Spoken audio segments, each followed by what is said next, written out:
സംസ്ഥാനത്ത് കോൺഗ്രസ് നേതൃത്വത്തിലുള്ള സർക്കാരിനെ പുറത്താക്കാൻ പ്രതിപക്ഷമായ ബി.ജെ.പി. 50 കോൺഗ്രസ് എം.എൽ.എമാർക്ക് 50 കോടി രൂപ വാഗ്ദാനം ചെയ്തതായി കർണാടക മുഖ്യമന്ത്രി സിദ്ധരാമയ്യ.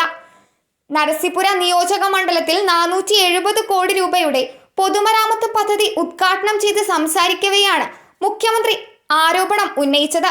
കോൺഗ്രസ് എം.എൽ.എമാരെ വിലക്കെടുക്കാനുള്ള പദ്ധതി വിജയിക്കാത്തതിനാലാണ് തനിക്കും സർക്കാരിനുമെതിരെ ബി.ജെ.പി. തെറ്റായ ആരോപണങ്ങൾ ഉന്നയിക്കുന്നതെന്ന് സിദ്ധരാമയ്യ ആരോപിക്കുന്നു.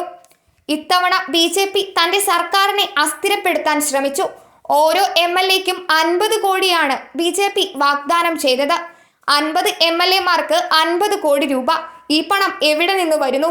ബി.എസ്.വൈയും ബസവരാജ ബൊമ്മയും നോട്ടുകൾ അച്ചടിക്കുന്നുണ്ടോ? ഇത് അഴിമതി പണമാണ്. അവർക്ക് കോടികളുണ്ട്. അവർ അതുപയോഗിച്ച് 50 കോടി രൂപ നൽകി എം.എൽ.എമാരെ വാങ്ങുന്നു. ഞങ്ങളുടെ എം.എൽ.എമാർ സമ്മതിച്ചില്ല. അതിനാൽ അവർ എന്നെ കളങ്കപ്പെടുത്താനും നീക്കം ചെയ്യാനും ശ്രമം തുടങ്ങിയതായും സിദ്ധരാമയ്യ പറഞ്ഞു.